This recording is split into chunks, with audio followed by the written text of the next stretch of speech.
Hello everyone, welcome back to I form exam prep. आज के general English के session में हम करेंगे कॉमन एरर्स के कुछ और सेंटेंसेस। एज यूजुअल मैं आपको बताती जाऊंगी mistake and what are the reason for that. Alright, so without further delay let's dive into the learning. I don't have any money to spend for luxuries. तो देखो यहाँ पे जो एरर है वो है आपकी प्रेपोजिशन रिलेटेड। आप ये कहना चाह रहे हो कि भाई लग्जरी पे खर्च करने के लिए मेरे पास पैसे नहीं है। I don't have any money to spend on luxuries. So आपकी एरर है पार्ट 3 में। That's your answer. Next, I was first to reach the school today. तो यहाँ पे आपकी मिस्टेक है आर्टिकल रिलेटेड। आपने ऑर्डिनल यूज़ किया है फर्स्ट, तो उससे पहले आर्टिकल द आना चाहिए। So your mistake is in part 1. That's your answer. Next. You must either be regular with your studies and study for longer period before the examination. तो देखो यहाँ पे जो either है ना, उसके साथ और आता है। कब आता है? You wanna choose, want to select one of two alternatives, right. आपके पास दो अल्टरनेटिव्स है, उसमें से एक किसी को सिलेक्ट करना है ना आपको, तो वहाँ पे आइदर और का यूज़ होगा। पहले अल्टरनेटिव से पहले आइदर आएगा, दूसरे अल्टरनेटिव से पहले और आएगा, एंड उसके साथ एक और है नीदर नॉर। वो कब यूज़ होता है? दो में से कुछ नहीं सिलेक्ट करना है आपको, don't want to do any of the alternatives, तो वहाँ पे यूज़ होगा। देखो यहाँ पे अपना पहला अल्टरनेटिव है B regular with your studies, और दूसरा ऑप्शन अपने पास क्या है? एग्जाम से पहले घंटों तक पढ़ाई करो। So correct answer would be you must either be regular with your studies और study for longer period before the examination. Okay, so our mistake is in part 3. That's our answer. Next,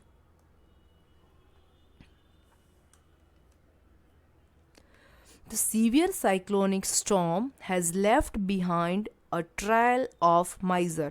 देखो ये trial का जो मतलब है ना, उसका मतलब होता है a formal examination of evidence in court, right. कोई केस के रिगार्डिंग कुछ एविडेंस होते तो उसका जो एक फॉर्मल एग्जामिनेशन होता है ना, उसे ट्रायल बोलते हैं। हमें यहाँ पे बोलना है कि भाई कोई एक साइक्लोनिक स्टॉर्म आया था, तो वो अपने पीछे बहुत दुख की निशान या तबाही होती है। कोई हाउसेस टूट गए, या खेत क्या क्रॉप खराब हो गया है, बिल्डिंग्स इमारतें गिर गई है, तो ये सब उसके पीछे के इफ़ेक्ट्स है, राइट। तो वहाँ यहाँ पे यूज़ होगा TRAIL, ट्रेल। इसका मतलब होता है a long series of marks that is left behind something. Alright, so mistake is in part 3.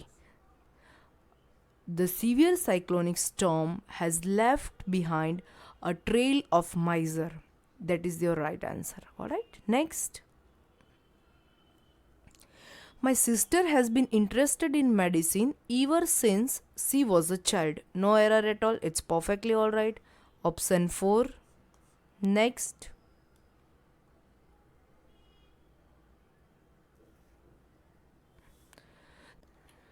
The new taxation rates announced by the government are bound to affect the export sector.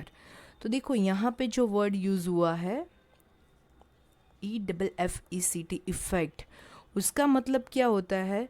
उसका मतलब होता है to make something happen.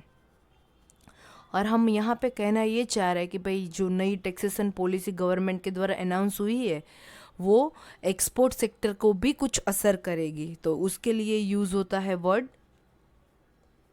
AFFECT, affect. It means to produce a change in somebody or something.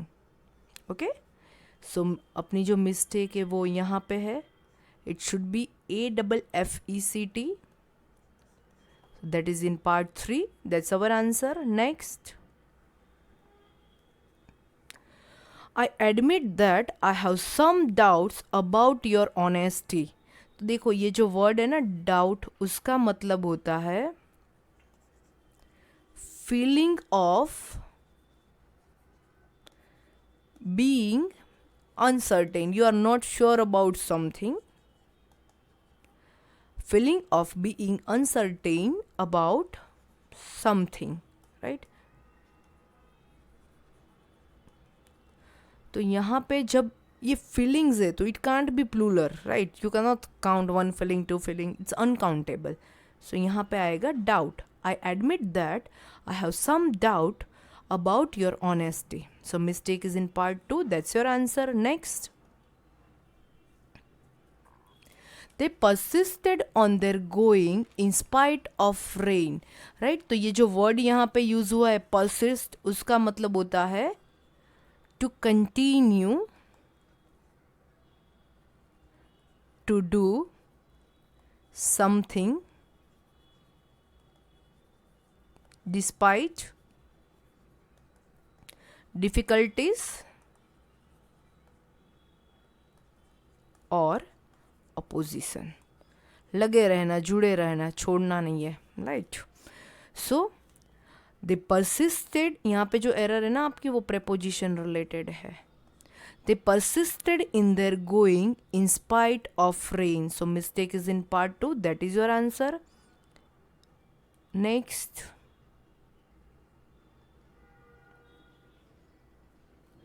Shahjahan was an heir at the Mughal throne. तो what is the meaning of heir? It means, अपन बोलते हैं ना वारसदार, a person who has the legal right to receive somebody's property or title when that person dies, right? उसकी मृत्यु के बाद उसे वो राइट्स मिलते हैं. सो यहाँ पे आएगा, यहाँ पे भी जो आपकी एरर है ना वो प्रेपोजिशन रिलेटेड है. Shah Jahan was an heir to the Mughal throne. So mistake is in part 2. That is your answer. Next, these days job opportunities are not as better as they used to be in the early 70s. तो देखो यहाँ पे as हमने comparison की है दो situation के बीच, right? So as तो यहाँ पे ये जो साइन है वो अपने को पॉजिटिव डिग्री दिखाता है. We should use good because ये पॉजिटिव फॉर्म है एडजेक्टिव का. पॉजिटिव में आएगा गुड, बेटर, बेस्ट. ये हो गया अपना कंपैरेटिव डिग्री, ये हो गया सुपरलेटिव डिग्री. सो यहाँ पे आना चाहिए good. These days job opportunities are not as good as they used to be in the early 70s. Okay, so mistake is in part 1.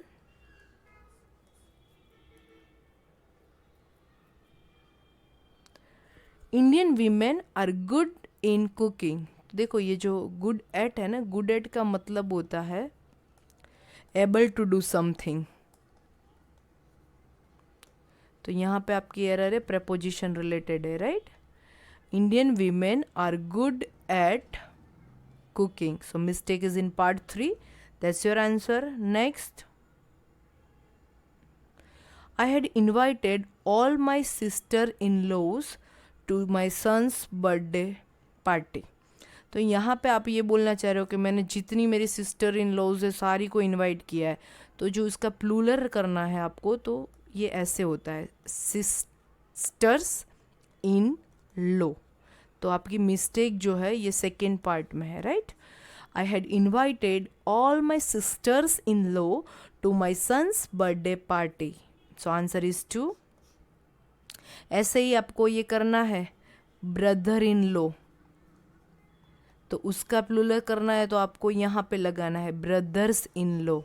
Okay, चले next. Due to me being new to the city I had difficulty in finding a job. तो देखो ये being gerund है, right. जब भी हमने sentence में gerund use किया है तो उससे पहले पॉजेसिव केस आएगा, दैट इज क्या आएगा possessive case? My.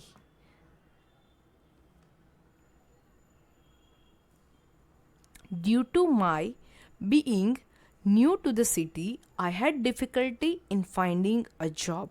So your mistake is in part 1, right. Next,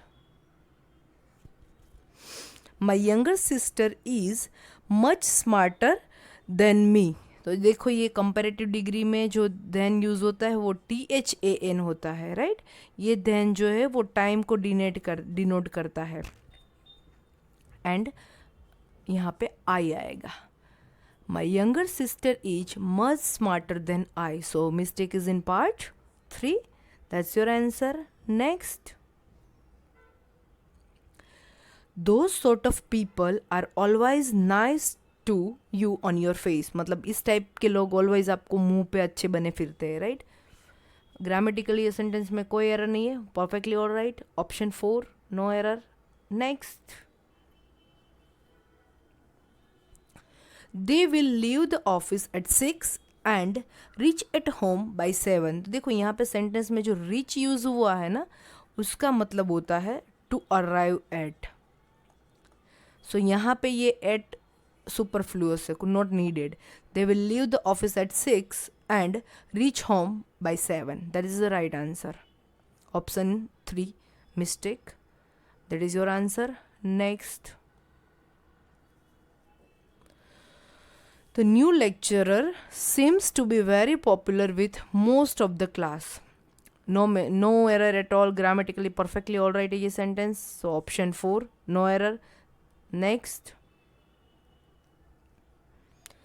the museum's revolving doors stop the crooks as they jam halfway round। तो ये previous जो sentence है अपना close वो past में है, stopped। सो ये भी इसको रिलेट करना चाहिए, दैट इज जाम्ड। उसका जाम का पास्ट फॉर्म आना चाहिए, ना कि root form, right. The museums revolving doors stop the crooks as they jammed half way round. So mistake is in part 3, that is your answer. Next, he had no excuse for attacking that old man. तो ये जो word है accused, उसका मतलब होता है to say that somebody has done something wrong or is guilty of something, right. But यहाँ पे जो सेंटेंस है उसके अकॉर्डिंग ये सेंस नहीं बन रहा है। यहाँ पे सेंस ये बन रहा है कि भाई उसने ओल्ड मैन के ऊपर अटैक क्यों किया, उसके पास कोई रीज़न नहीं था, राइट, वो एक्सप्लेन करने के लिए कि why he has attacked that old man. He had no excuse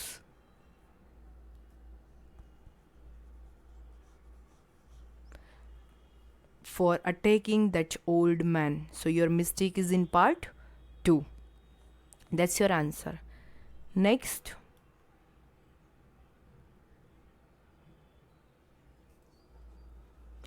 mothers keep on to encouraging their children to study।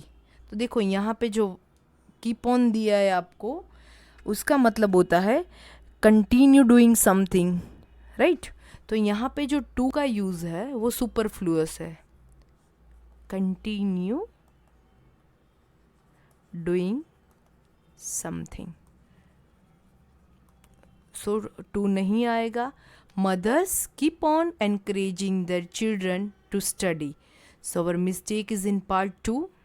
That's our answer.